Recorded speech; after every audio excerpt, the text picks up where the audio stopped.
seeing in India that I can just tell you the information. For now, what we have, what John Hopkins is actually predicting to extend the lockdown overall by, I think, 15th of July. Probably that's going to be the news, that maybe I don't know how the government reflect to the situation, but overall, what we see as a data set which is coming up, which we are almost at a hitting hard stage by 15th May or 21st May, the things will reflect more, and then probably it will be the right time to take a decision while we take down the lockdown or not. So that is how the things are reflecting. Till 24th April, the chart that you see that we have predicted in here in the number, it is from the real-time data set, and we're seeing a dip all over. Uh, these are the total global numbers.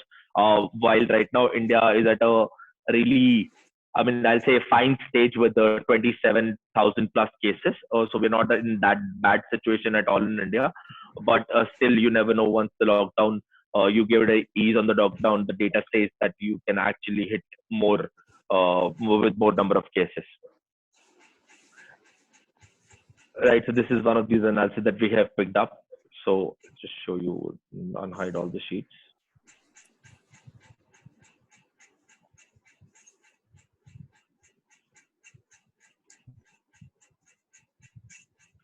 Yeah.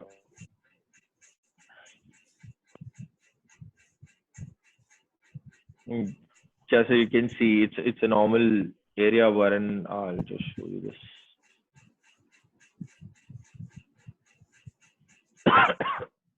Let me pull up one few more examples. The COVID hunt. Just due to sources of COVID.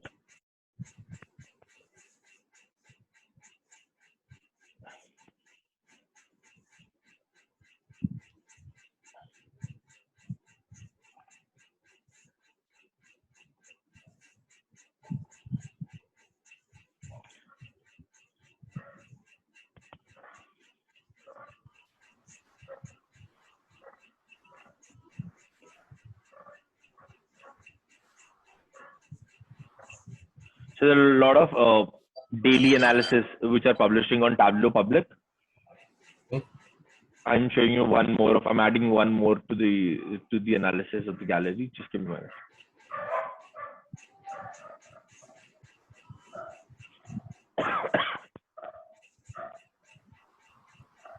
Nitinji, there are some data set which are shared on Worldometer and COVID-19out.org. So we can also pull data from there.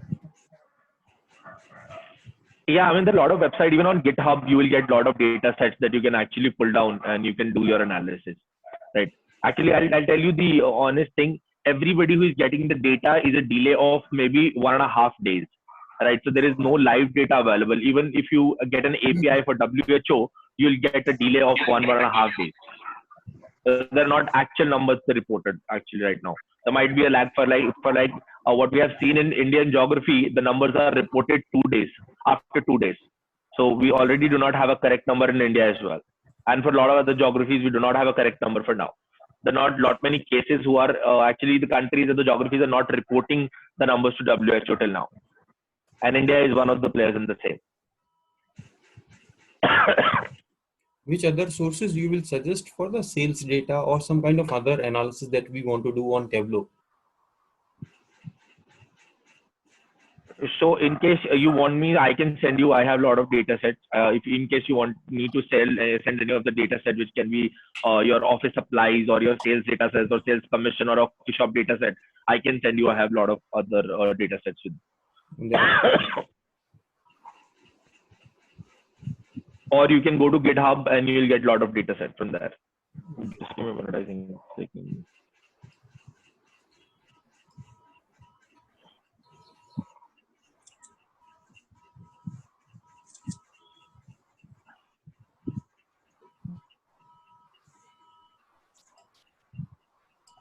So basically, this is a donation type data set that they have created in terms of total initiatives taken, specification percentages, a known value that we have right now, and where are the fundings is coming from in terms of geographies. So they have plotted this into a visualization chart and show how the aspect of funding is coming up from all these sectors. And if you see down, They have given us, okay, government is funding this much, and there are foundations, United Nations, NGOs, Asian Bank Development. So there are other people, the sources from the funding which is coming up. Right? They have actually sourced all of this. So these data sets are quite confidential. You might not get all the data set from everywhere. If you see the charts that I'm actually presenting right now, the data sets are quite confidential. You would not, you can't get the data for the same. But yes, you can create your own from NGOs or from India. You can get the data set from, I'll say, Kaggle.com. You can get something from Data Hub as well and GitHub as well. You can find the data set there and you can create your own visualization, right? For example, right now, just let me take to my visualization. Let me pick up a coffee shop data set in case I have one.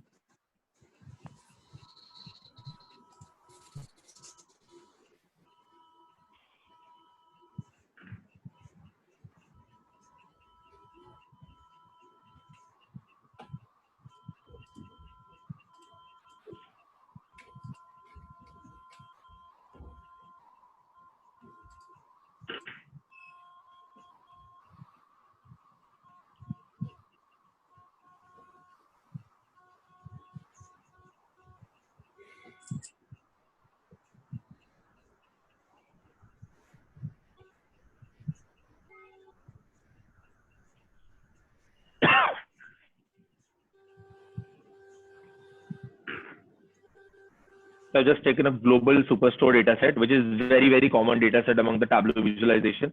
You'll find it, it's like 45 MB of data set. In case you want me, I can send you, I can create a Google Drive, or you can create a Google Drive and send it to me. I can post these data sets there as well. Sorry.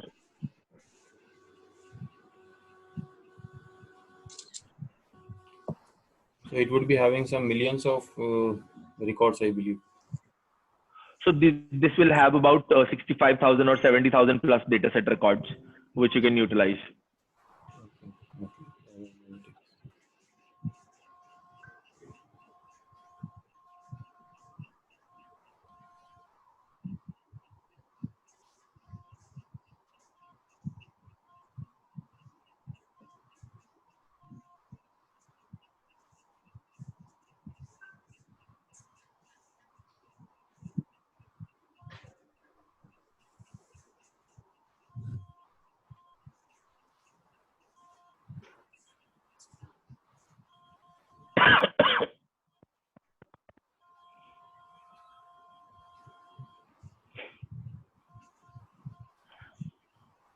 Nitinji, your video is not working. Maybe camera you need to switch on so that we can have your video as well. Just give me a minute, I'll do that.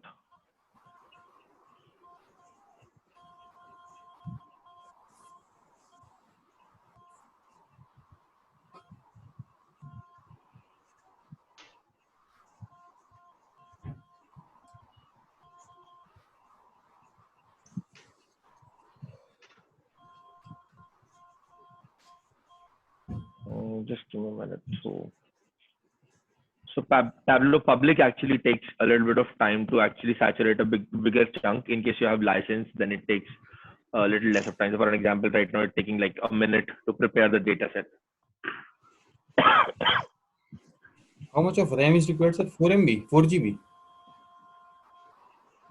2 plus works actually. In case you have 4 or you have 8, it's better. Okay. It totally depends on the data set that you guys are working on. So let's say I have this data set right now and I wanted to play around the order date. I have an order date and I have sales. Right now, these are yearly data sets. Right now, I wanted to move maybe, let's say right now, let me take a bar. All right. And I wanted to change this into a month or something like that. I can go here, click, and I can change it to a month. It will give me the all month data set.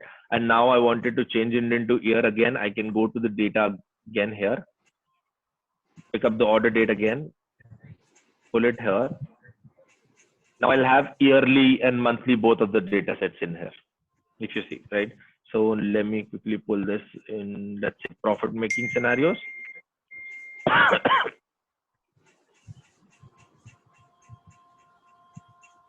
And let me change the color from the bars.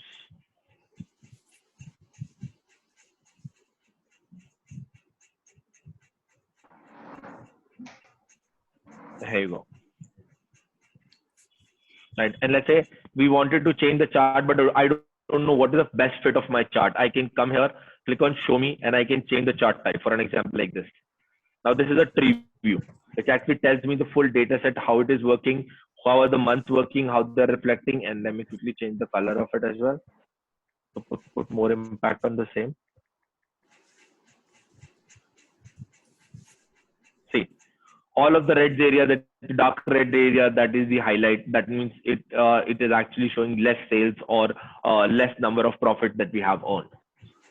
So the color defines your overall sales, and the size of the bar, this rectangle actually tells you the profit that you're making. Right. Right. Let me show you another chart. So let me pick up two things. Let's say measure value. It's a number of records. Just remember. It's a number of records. And also number of records. I'm creating a dual axis chart.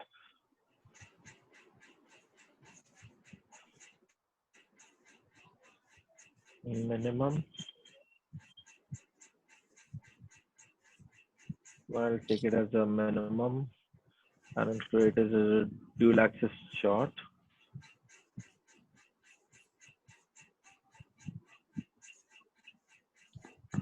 All right. Now, if you see, there are two charts. One says all and one says another one. Now, let me put the category to the color bar and change all to the pie chart.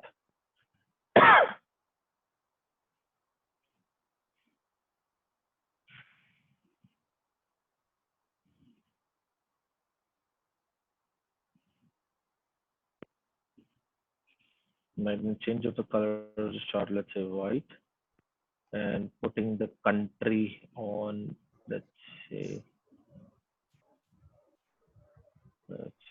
country, category on the label.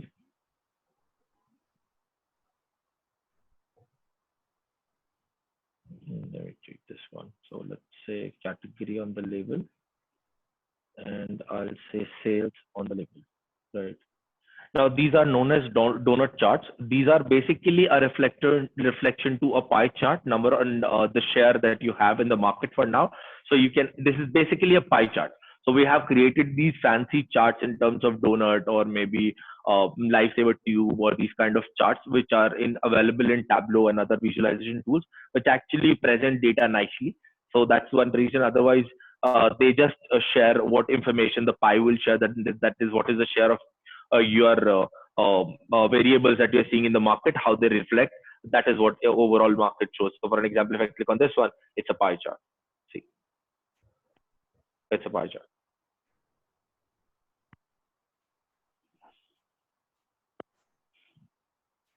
All right, and these kind of visualizations can help you in terms of actually presenting your data set.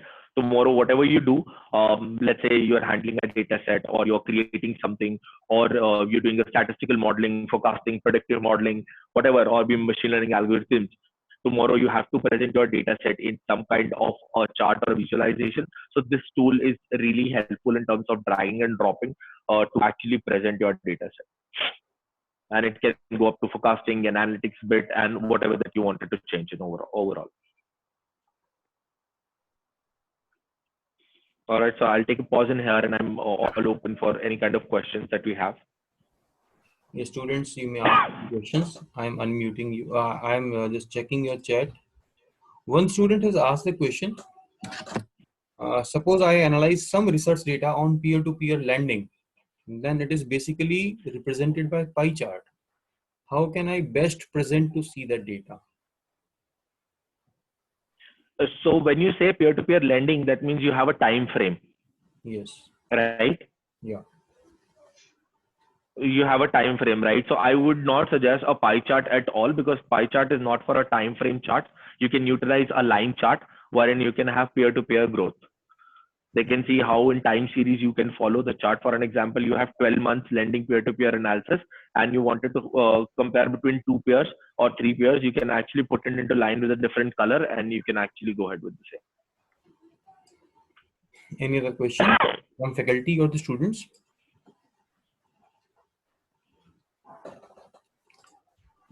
I'll share my. Any faculty member having any question can also ask in the meantime. Hello, Yeah, Nitin sir, sure. I'm Dr. Arpita.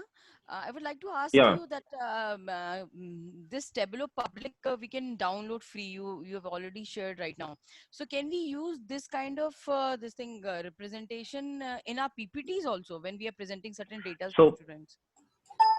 Yeah, so for now, what our Tableau has done is basically you can actually download a Tableau reader, right? Which will not carry your data set, which will only carry the charts. It's like a PDF reader, but it's a different Tableau reader, TWR profiles that you'll get. It's free to download.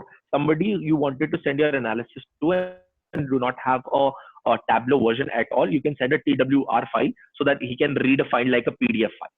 And he can change the charts as well. For an example, you might have created some of these drop downs or something. He can play around with that as well. But he'll not able to see the data set. Okay, okay. Nitinji, one more question we are getting. Yeah, go ahead. Regarding the difference between tree chart and heat map, what is the main difference between these two? So tree chart drills down your number of variables or the measures that you see, and heat map actually tells you to highlight the area. Heat map does not have numbers at all. Heat map only have colors. Like, let me quickly do this. Let me create this for you. So for an example, I wanted to have market, and I wanted to have yeah. So, and I wanted to have number of years. Let's say market date. And I'll put it here. We do not have date. Order date. If we are having some data of sales according to regions, maybe we can use heat map there. Right. I'm just trying to do that only. Some sales into colors. Right. Now, if what you see in my screen is a heat map, it does not contain any number. The moment you put a number to this chart, this is not a heat map anymore.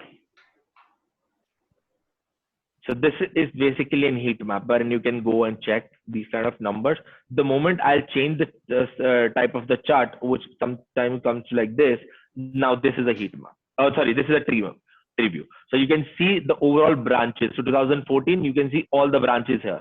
So September, August, November, all of the 2014. Then it will move to 13, then this way. But if you go to heat map, it is a state-based chart which does not have a number but can be depicted by the color. So let me quickly change the color so that it actually makes more sense.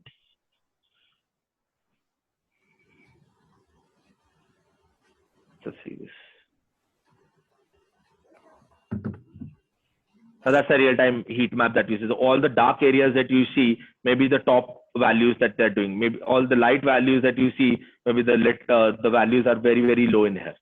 If you see this, it is going into, I think, 1850599, and if you see this value, it is 13,702. Right. So that's the difference. This is a heat map, and that's what you call the tree view. The tree view will have a branches, but this will not have a branch at all.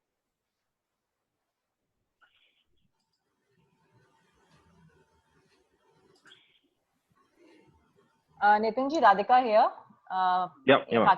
Faculty. Sir, how often is the data updated on the Job Hopkins? Like, I mean the frequency. So right now we guys are taking in the, so from WHO we have taken an API. So we have a bunch of developers who are actually fetching their live data. So, but again, it is a lapse of 1 to 2 days. 1 to 2 days. Okay. Yeah. And this data set has got the defined data item. What does it all consist? Is it always defined? The number and the parameters? But totally depends on, because in John Hopkins what you're trying to do is we're trying to split it by the geography as well now, because in a lot of geographies the correct numbers are not reported. So we have actually drilled out, so not to see a global increase, we have divided into these a number of geographies, and totally depends on what geography is looking at what parameter. So I would suggest a GitHub, not going to John Hopkins, because they are doing a custom analysis. Or you can actually reach out to WHO Data Warehouse. You can actually find data there as well. Okay. Thank you. Yeah, because these these websites or the universities who are doing this data set, even Penn State is also doing some analysis, and Michigan also. So these guys are doing very custom analysis. So they are capturing the variables they are looking at. They're not throwing every variable in the data set. So to get a raw data set, you can go to GitHub or you can go to WH's website. There might be a lag of a day or two, but you'll get the data set or the required variables that you're looking for. Okay. Which tools, online tools it is supporting for social media data fetching and analytics? Because so right now CSV is the one that you can actually have, or maybe .text version that you'll see. So because there is a huge data set, Excel and things will have very few data set. So so what we are trying to pull up is in a .text file. .text Or a CSV file. Yeah, .text or CSV. Great. Yeah, any other questions? Students, you may please mention your questions because we have to wind up the session also. Yeah, and for a while I'm just sharing my LinkedIn in case you have questions or you can have some queries or you want to discuss something. There is my LinkedIn profile. You can just DM me. I'm happy to help you. Sure.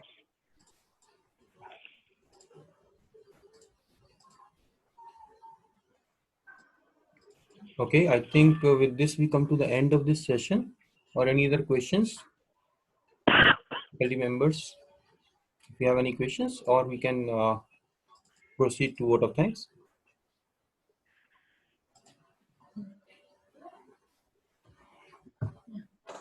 Saurabh sir, is director sir there? No, sir is not there. I'm not able to see him. Will you call him, ma'am? Yeah. Just a second. Nitinji, by that time we can see some more changes to the same data set. Maybe some bubble chart, etc. you can share with us. Yeah, I can do that. Just give me a minute. So let's say, let me take some subcategories. And in the subcategories, I would like to have sales. And I can put the chart into circle for now. And in the circle, I will say sales to this. And I'll change the color of subcategories.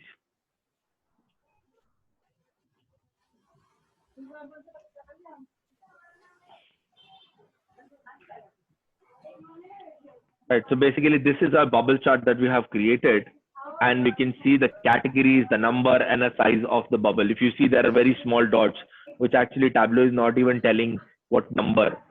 These are very small dots that you see, right? And in this one, you might wanted to remove few of these things. For an example, I wanted to exclude phones. I'll say right click and I'll say exclude. Now the chart will change, see. And if I do with this the same, again it's gonna change. And again I'll exclude. You can see that. So I can keep on excluding the numbers and the chart is gonna go better. So you can have an outlier theory as well, wherein you have few of these variables and you can actually check them out of your analysis. Maybe you don't want it to create something which is overpowering your analysis or overfitting your analysis. You can take them out from anywhere you want. So for an example, let's say machines. I don't want it to have machines. I can exclude them. The type of chart. The type of chart remains the same, but the overall picture of the chart is changing. That's a bubble chart. Nitinji, can we have something from story and analysis? Sorry? So something from the story and analysis. Story options.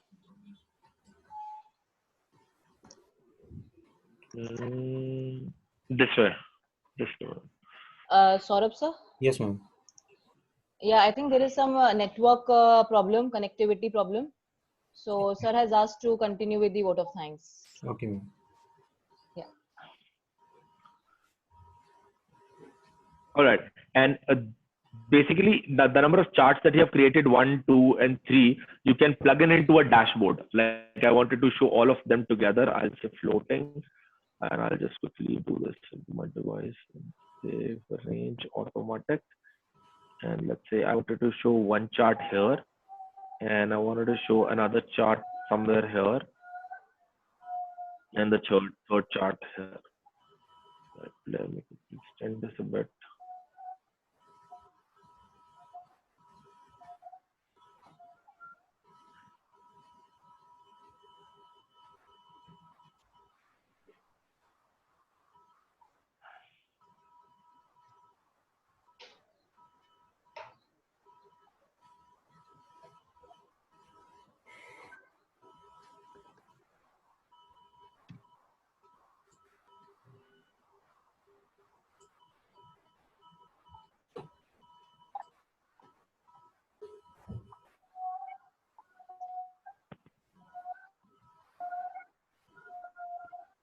Right.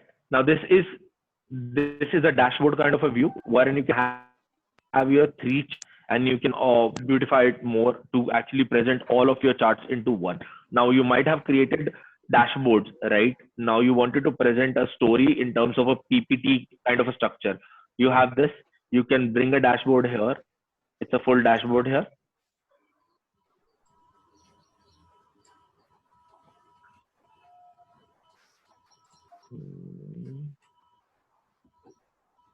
Automatic. Just give me a minute. It's populating in that manner. Let's say have a blank. You can have number of sheets added to this one. You can write your analysis, what is the name of the analysis, let's say X versus Y, and you can actually drop in here. So the next page you wanted to do something else, you can put in here. So that's a story basically. 1, then 2, then 3. So for an example, you have a all over geographical analysis. You might wanted to put it across. You can do it.